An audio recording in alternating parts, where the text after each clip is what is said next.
Your HVAC teacher lied to you when they told you a reversing valve is hard to change. Step one on changing a reversing valve, do not wrap that valve like this, okay?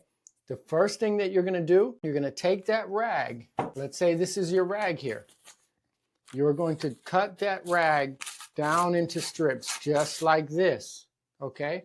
So instead of wrapping that thing around here like this and having the heat go down the middle, you're going to cut it into strips, douse it with water, and you're going to wrap each individual arm just like this, right? You're going to take 2 or 3 strips and you're going to wrap each finger individually, and then you're going to weld that one.